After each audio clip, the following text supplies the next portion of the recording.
Hello കൂട്ടുകാരെ, മലയാളി മോമിലേക്ക് നിങ്ങൾക്ക് വീണ്ടും സ്വാഗതം. ഇന്നത്തെ വീഡിയോ നമ്മൾ സെപ്റ്റംബർ മാസത്തെ പ്ലാനറിൻ്റെ വീഡിയോ ആയിട്ടാണ് വന്നിരിക്കുന്നത്. ഈ പ്രാവശ്യം നമ്മൾ എടുത്തിരിക്കുന്ന തീം എന്ന് പറയുന്നത് എക്സാം ആണ് കേട്ടോ. എക്സാം സമയത്തെ പഠനവുമായി ബന്ധപ്പെട്ട ഒരു തീമാണ് നമ്മൾ വരയ്ക്കുന്നത്. അപ്പോൾ ഫസ്റ്റത്തെ പേജിൻ്റെ പേരാണ് തീം പേജ്. ഈ ഒരു പേജിൽ നമ്മൾ മാസത്തിൻ്റെ പേരും നമ്മൾ എടുത്തിരിക്കുന്ന തീം എന്താണെന്ന് വെച്ചാൽ അതിനനുസരിച്ചുള്ള പിക്ചേഴ്സും. അപ്പോൾ നമ്മൾ എക്സാം എന്ന തീം എടുത്തുകൊണ്ട് അതുമായി ബന്ധപ്പെട്ട എന്തെങ്കിലും ആയിരിക്കണം വരയ്ക്കേണ്ടത്. ഇനി നിങ്ങളിപ്പോൾ വേറെ എന്തെങ്കിലും തീമാണ് എടുത്തപ്പോൾ എക്സാമ്പിൾ പറഞ്ഞാൽ സൺഫ്ലവറോ സ്ട്രോബെറിയോ അങ്ങനെയൊക്കെ എന്ത് വേണമെങ്കിൽ നമുക്ക് എടുക്കാം. അതുമായി ബന്ധപ്പെട്ട പിക്ചേഴ്സൊക്കെ വരയ്ക്കാം. അപ്പോൾ നമ്മൾ ഒരുപാട് മോഡലിൽ പ്ലാനർ ഇതുവരെ ചെയ്തിട്ടുണ്ട്. ഞാൻ ഒരു 3 വർഷത്തോളമായി ഇങ്ങനെ പ്ലാനർ വരയ്ക്കുന്നു. അതുകൊണ്ട് തന്നെ കുറേ മോഡൽ നമ്മൾ വരച്ചതിൻ്റെ വീഡിയോസ് ഞാൻ ചെയ്തിട്ടുള്ള എൻ്റെ പ്ലേലിസ്റ്റ് ഞാൻ ഡിസ്ക്രിപ്ഷനിൽ കൊടുക്കാം. അപ്പോൾ അത് ക്ലിക്ക് ചെയ്താൽ നിങ്ങൾക്ക് പലതരം മോഡലിലുള്ളത് കാണാം. അതനുസരിച്ച് നിങ്ങൾക്ക് വരയ്ക്കാം. അപ്പോൾ ചെറിയൊരു നോട്ട്ബുക്ക് നിങ്ങൾക്ക് ഇതിനായിട്ട് എടുക്കാം പ്ലാനർ തയ്യാറാക്കാൻ. ലൈനില്ലാത്ത ബുക്കാണെങ്കിൽ നന്നായി. ഇൻ ലൈനുള്ളതാണോ ഉള്ളതെന്നുണ്ടെങ്കിൽ അത് വെച്ചും ചെയ്യാം. അതിനുശേഷം ഞാനൊരു പിക്ചർ വരച്ചു കൊടുക്കുന്നതെന്ന് വെച്ചാൽ ഒരു സ്റ്റഡി ടേബിളും സ്റ്റഡി ഏരിയയാണ് നമ്മൾ വരയ്ക്കുന്നത്. കാരണം എക്സാമുമായി ബന്ധപ്പെട്ട് നമ്മൾ പഠിക്കാനിരിക്കുന്ന ആ ഒരു സ്പേസാണ് വരച്ചു കൊടുക്കുന്നത്.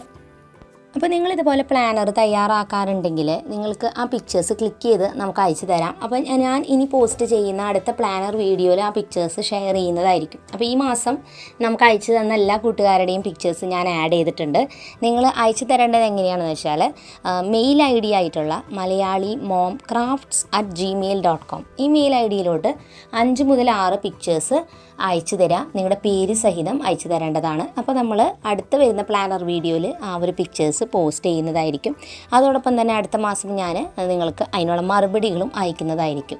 ഇനി ആരുടെയെങ്കിലും പിക്ചേഴ്സ് അയച്ചിട്ട് അത് മിസ്സായി പോയിട്ടുണ്ടെങ്കിൽ പ്രത്യേകം സോറി പറയുന്നു. നിങ്ങളൊന്നും കൂടി ആ മെയിൽ ഐ ഡിയിലേക്ക് ഒന്ന് അയച്ചു തരാം. കാരണം ചിലപ്പോൾ എന്തെങ്കിലും കാരണവശാൽ മിസ്സായി പോയിട്ടുണ്ടെങ്കിൽ അതിപ്പോൾ എനിക്ക് കാണാൻ പറ്റുകയും ചെയ്യും. അടുത്ത പേജ് നമ്മൾ സെപ്റ്റംബർ മാസത്തെ കലണ്ടറാണ് വരച്ചു കൊടുക്കുന്നത്. അപ്പോൾ കലണ്ടർ ഞാൻ പെൻസിൽ കൊണ്ട് ഔട്ട്ലൈൻ ചെയ്തിട്ടുണ്ട്. അതിൻ്റെ താഴ്ഭാഗത്തായിട്ട് സെപ്റ്റംബർ എന്ന് എഴുതിയിട്ട് നമുക്ക് സെപ്റ്റംബറുമായി ബന്ധപ്പെട്ട നല്ലൊരു കോട്ട് എന്തെങ്കിലും ഇഷ്ടപ്പെട്ടത് എഴുതാം. ഞാൻ എഴുതിയിരിക്കുന്നത് make it a September to remember എന്നാണ് കേട്ടോ. അതിനുശേഷം കലണ്ടർ വരയ്ക്കുന്നതിൻ്റെ ഒപ്പം തന്നെ എന്തെങ്കിലും പിക്ചേഴ്സൊക്കെ വരയ്ക്കണമെങ്കിൽ വരയ്ക്കാവുന്നതാണ്.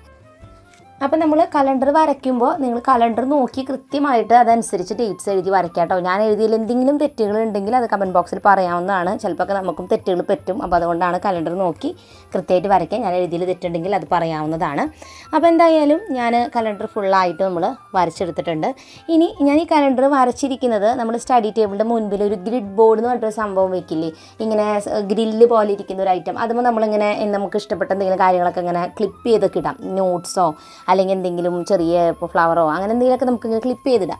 അപ്പോൾ ആ ഒരു രീതിയിലാണ് കലണ്ടർ വരച്ചിരിക്കുന്നത്. അപ്പോൾ കലണ്ടർ വരയ്ക്കുന്നതിനോടൊപ്പം അതിൻ്റെ ആ ഒരു ബോർഡുമ്പോൾ ക്ലിപ്പ് ചെയ്യുന്ന ഐറ്റംസും കൂടി ഞാനിങ്ങനെ വരച്ച് വെച്ചിട്ടുണ്ട്. അപ്പോൾ ചെറിയൊരു ചെടിച്ചട്ടിയൊക്കെ വരച്ച് വെച്ചിട്ടുണ്ട്. അപ്പോൾ അങ്ങനെയൊക്കെ നമുക്ക് വരയ്ക്കാവുന്നതാണ്. എല്ലാ പേജസിനും നമ്മൾ ബ്ലാക്ക് കളർ കൊണ്ട് ബോർഡർ വരയ്ക്കുന്നുണ്ട്. അപ്പോൾ ഞാൻ കൂടുതലും ഈ പ്രാവശ്യത്തെ ഈ ഒരു പ്ലാനറിൽ കളർ തീം എടുത്തിരിക്കുന്നത് ഫുൾ ബ്ലാക്ക് കൊണ്ട് ലൈൻ വരയ്ക്കും. അതിനുശേഷം ബ്രൗൺ ഷെയ്ഡുകളാണ് നമ്മൾ കളറിങ്ങിന് വേണ്ടി യൂസ് ചെയ്യണത്. ഓരോ പ്രാവശ്യം നമ്മൾ എടുക്കുന്ന തീമിൽ പല പല കളേഴ്സായിരിക്കും നമ്മൾ ഉപയോഗിക്കുക. പക്ഷെ ഞാൻ എപ്പോഴും ഈ ഒരു ബ്ലാക്ക് പെന്നുണ്ടല്ലോ, അത് ഞാൻ എപ്പോഴും സെയിം പെന്നാണ് ഉപയോഗിക്കുന്നത്. ഇത് CD മാർക്കർ ഉപയോഗിച്ചിട്ടാണ് ഞാൻ എഴുതുന്നത്. പെർമനൻറ്റ് CD മാർക്കറില്ലേ, വളരെ കനം കുറഞ്ഞിട്ട് നമുക്ക് എഴുതാൻ പറ്റുന്നത്. അത്യാവശ്യം നന്നായിട്ട് മഷി വരികയും ചെയ്യും. നല്ലൊരു ഡാർക്ക്നെസ് ഉണ്ട് അതിന്, നല്ല സ്മൂത്തുമാണ് വരയ്ക്കാനായിട്ട്. പേപ്പർ അത്യാവശ്യം കട്ടി ഉണ്ടാവണം ഇത് വെച്ച് വരയ്ക്കുമ്പോൾ, ഇല്ലെങ്കിൽ മഷി അപ്പുറത്തോട്ട് സ്പ്രെഡ് ആവും കേട്ടോ. അപ്പം ഞാൻ വരയ്ക്കാൻ ഉപയോഗിക്കുന്ന ഈ ബുക്കിൻ്റെ സൈസ് എന്ന് പറയുന്നത് A5 എന്ന് പറഞ്ഞ സൈസാണ്. A4 ആണ് സാധാരണ നമ്മൾ A4 പേപ്പറിൻ്റെ സൈസിനേലും ചെറുതാണ് ഈ ഒരു ബുക്കിൻ്റെ അളവെന്ന് പറയുന്നത്. A5 എന്ന് പറഞ്ഞിട്ട് കുഞ്ഞു ബുക്കാണ്, കട്ടിയുള്ള പേജസാണ്. ഇതുപോലെയുള്ള ജേണൽ വരയ്ക്കാനുള്ള ഒരു നോട്ട് ബുക്കാണിത്, ഗ്രിഡ് ബുക്ക് എന്ന് പറയുന്നതിന്. ചെറിയ ചെറിയ ഡോട്ട്സ് ഈ ബുക്കിൻ്റെ പേജിലുണ്ട്. അപ്പോൾ നമുക്ക് പ്ലാനർ വരയ്ക്കുന്ന സമയത്ത് ആ ഡോട്ട്സ് വെച്ച് നമുക്ക് ലൈൻസ് സ്കെയിലില്ലാതെ തന്നെ നമുക്ക് ഒരുവിധമൊക്കെ വരയ്ക്കാം. സ്കെയിൽ ഉപയോഗിച്ച് നമുക്ക് പെട്ടെന്ന് തന്നെ വരച്ചെടുക്കാൻ പറ്റും. അപ്പോൾ ഇങ്ങനത്തെ ബുക്ക് നമുക്ക് ആമസോണിലൊക്കെ വാങ്ങാൻ കിട്ടുന്നുണ്ട്. വളരെ കുറഞ്ഞ റേറ്റിൽ ചെറിയ ബുക്സൊക്കെ വാങ്ങാൻ കിട്ടും. അപ്പം അങ്ങനെ നിങ്ങൾ സ്ഥിരമായിട്ട് പ്ലാനർ ഉപയോഗിക്കുന്നവരാണെങ്കിൽ വേണമെങ്കിൽ അങ്ങനത്തെ ബുക്കൊക്കെ വാങ്ങി നിങ്ങൾക്ക് വരയ്ക്കാവുന്നതാണ്. പക്ഷെ അത് നിർബന്ധമൊന്നുമില്ല, നമ്മുടെ കയ്യിലുള്ള ബുക്ക് വെച്ചിട്ട് ചെയ്താലും മതി. പ്ലാനർ എന്ന് പറയുന്നത് നമ്മൾ കുറേ പടം വരച്ച് ഭംഗിയാക്കൽ മാത്രമല്ല, അത് ഉപയോഗിക്കുമ്പോഴാണ് അത് നമ്മളിത് വരയ്ക്കുന്നതിൽ എന്തെങ്കിലും ഒരു അർത്ഥം ഉണ്ടാവുള്ളൂ. അപ്പോൾ അതുകൊണ്ട് തന്നെ നമ്മൾ ഏത് ബുക്ക് എടുത്താലും പ്രോപ്പറായിട്ട് അതിൽ നമ്മൾ പ്ലാനിങ് എന്ന് പറഞ്ഞ പേർപ്പസിന് വേണ്ടിയിട്ട് അത് ഉപയോഗിക്കുക കൂടി വേണം. അപ്പോൾ നമ്മൾ വരച്ച പിക്ചേഴ്സ് എല്ലാം തന്നെ നമ്മൾ കളർ ചെയ്ത് കൊടുക്കുകയാണ്. ഞാൻ നേരത്തെ പറഞ്ഞ പോലെ ബ്രൗണും ലൈറ്റ് ബ്രൗൺ അങ്ങനത്തെ ഷെയ്ഡ്സ് ഉപയോഗിച്ചിട്ടാണ് ഞാൻ കളർ ചെയ്യുന്നത്. സ്കെച്ച് പെൻ ഉപയോഗിച്ച് കളർ ചെയ്യണേ, ക്രയോൺസ് ഉണ്ടെങ്കിൽ അത് മതി, പെൻസിൽ കളറോ ഇഷ്ടമുള്ളത് വെച്ചിട്ട് നിങ്ങൾക്ക് കളർ ചെയ്യാം. കനം കുറഞ്ഞ പേജുള്ള ബുക്ക് എടുക്കണമെന്നുണ്ടെങ്കിൽ ക്രയോൺസോ പെൻസിൽ കളറോ എടുക്കുന്നതാവും നല്ലത്. സ്കെച്ച് ആണെങ്കിൽ സ്പ്രെഡ് ആവാൻ സാധ്യതയുണ്ട്.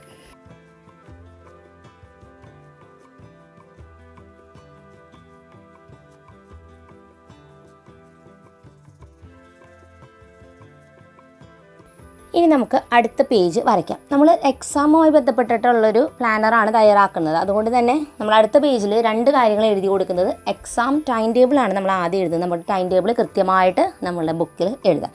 അതിൻ്റെ തൊട്ട് താഴെയായിട്ട് എക്സാം സിലബസ്, അതായത് ഓരോ സബ്ജക്റ്റുകളിൽ ഏതൊക്കെ ചാപ്റ്റേഴ്സാണ് എക്സാമിനുള്ളതെന്ന് കൃത്യമായിട്ട് അത് എഴുതി കൊടുക്കുക. അപ്പോൾ ഈ കാര്യങ്ങൾ രണ്ടും നമ്മൾ ഈ ഒരു പ്ലാനർ സ്പെഷ്യലായിട്ട് എഴുതിയിരിക്കുന്നതാണ്. കാരണം നമുക്ക് ഓണം എക്സാം വരുന്നുണ്ട്. അടുത്തൊരു പേജ് എന്ന് പറയുന്നത് മൂഡ് ട്രാക്കർ എന്ന് പറഞ്ഞ പേജാണ്.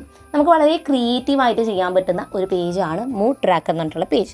അപ്പോൾ ഈ ഒരു പേജിൽ നമുക്ക് നമ്മുടെ ഫീലിങ്സ് ട്രാക്ക് ചെയ്യാൻ വേണ്ടിയിട്ടുള്ളൊരു പേജാണ്. ഓരോ ദിവസം നമുക്ക് സന്തോഷം ഉണ്ടാവും, സങ്കടം ഉണ്ടാവും, ബോറിംഗ് ആയിരിക്കും, ദേഷ്യം ഉണ്ടാവും, അല്ലേ, പല ടൈപ്പ് ഫീലിങ്സ് ആയിരിക്കും. ആ ഫീലിങ്സ് നമുക്ക് മാർക്ക് ചെയ്യാനുള്ള ഒരു പേജാണിത്.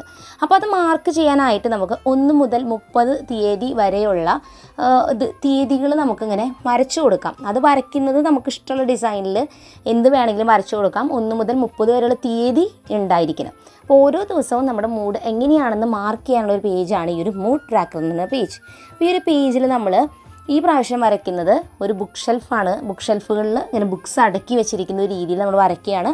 അതിൽ 1 മുതൽ 30 വരെയുള്ള തീയതികൾ ഓരോ ബുക്കിലും നമ്മൾ എഴുതിയിട്ടുണ്ട് ഈ കാണുന്ന രീതിയിൽ. പിന്നെ ബുക്സിൻ്റെ അടുത്ത് വേറെ കുറച്ച് ആക്സസറീസൊക്കെ നമുക്ക് വരച്ച് വെക്കാം. എന്തെങ്കിലും ഫോട്ടോ ഫ്രെയിംസോ ക്ലോക്കോ ചെടികളോ അതൊക്കെ നമുക്ക് വരയ്ക്കാം. അതിൽ നമ്പർ ഇടണമെങ്കിൽ അങ്ങനെ ചെയ്യാം. ഞാൻ ബുക്സിൽ മാത്രമാണ് നമ്പർ ഇട്ട് കൊടുത്തിരിക്കുന്നത്. ഇനി ഇതെങ്ങനെയാണ് ഇതിൽ നമ്മുടെ ഫീലിങ്സ് ട്രാക്ക് ചെയ്യുക, അതിന് എന്താ ചെയ്യേണ്ടതെന്നുള്ളത് കൂടി ഞാൻ ഈ വരച്ച് കഴിഞ്ഞിട്ട് പറയാം.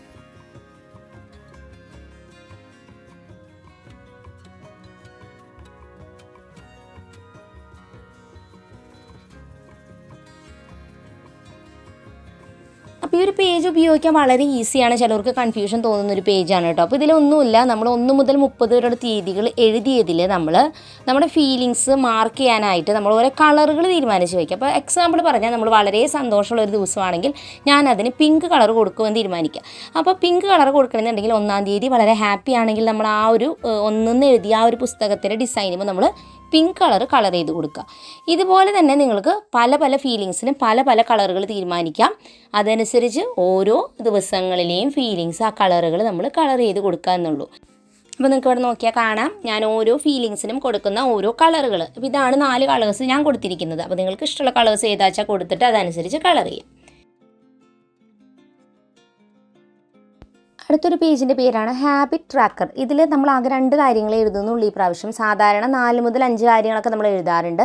ഇതിൽ നമ്മൾ പുതിയ പുതിയ ശീലങ്ങൾ ഉണ്ടാക്കിയെടുക്കുമ്പോൾ അത് ട്രാക്ക് ചെയ്യാൻ വേണ്ടിയിട്ടുള്ള ഒരു പേജാണ്. അപ്പോൾ എക്സാമ്പിൾ പറഞ്ഞാൽ നമ്മൾ രാവിലെ നേരത്തെ എന്നും എഴുന്നേൽക്കണം, അതെന്നും കറക്റ്റായിട്ട് നമ്മൾ ഫോളോ ചെയ്യേണ്ടതെന്ന് അറിയാൻ വേണ്ടിയിട്ടാണ് ഇങ്ങനൊരു പേജ്. അപ്പോൾ നമ്മൾ എന്ത് എഴുതണം, വേക്കപ്പ് ഏർലി എന്ന് എഴുതിയിട്ട് 1 മുതൽ 30 വരെയുള്ള തീയതികൾക്ക് വേണ്ടിയിട്ട് ഓരോ സർക്കിളിൽ ഞാൻ 1 മുതൽ 30 തീയതി എഴുതിയിട്ടുണ്ട്. ഓരോ ദിവസവും ആ കാര്യം ചെയ്യുന്നുണ്ടെങ്കിൽ ടിക്കിട്ട് കൊടുക്കാം, ചെയ്യാത്ത ദിവസം ക്രോസ് ചെയ്യാം.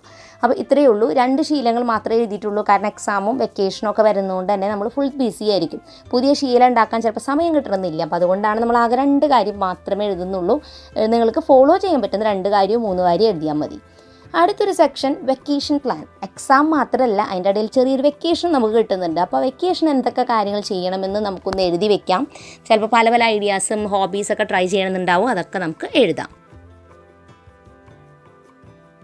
അടുത്തൊരു പേജിൻ്റെ പേരാണ് ടു ഡു ലിസ്റ്റ്. ഇത് വളരെ സിമ്പിളാണ്, വേറെ ഒന്നുമില്ല. ഓരോ ദിവസം എന്തൊക്കെ കാര്യങ്ങൾ ചെയ്യണമെന്ന് ഡീറ്റെയിൽ ആയിട്ട് നമുക്ക് ഓർമ്മപ്പെടുത്താനായിട്ട് എഴുതാനുള്ള ഒരു പേജാണ്. അപ്പോൾ ഈ പേജ് എഴുതുമ്പോൾ ആകെ ഒരു കാര്യം ശ്രദ്ധിച്ചാൽ മതി, നമുക്ക് ആവശ്യമുള്ള ഇത്രയും വലുപ്പമുള്ള ബോക്സസ് വരയ്ക്കുക.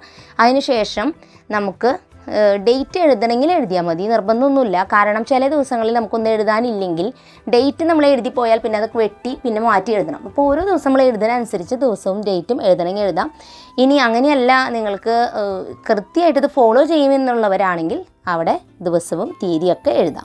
അതിനുശേഷം എന്ത് ചെയ്യണം, ഓരോ ദിവസം ചെയ്യേണ്ട കാര്യങ്ങൾ ഓർമ്മപ്പെടുത്താനുള്ളത്, പിന്നെ ഇന്നത് പഠിക്കണം അല്ലെങ്കിൽ ഇന്നത് ഹോംവർക്ക് ഉണ്ട്, എന്ത് കാര്യം വേണമെങ്കിലും ആ ഒരു പേജിൽ ഡീറ്റെയിൽ ആയിട്ട് നമുക്ക് എഴുതാവുന്നതാണ്. നമ്മൾ എഴുതുന്നതിൻ്റെ ആവശ്യം അനുസരിച്ച് നമുക്ക് വലിയ വലിയ ബോക്സസും വരയ്ക്കാം. അപ്പോൾ നമുക്ക് ഫൈനലായിട്ട് നമ്മുടെ പ്ലാനർ ഒന്ന് കാണാം.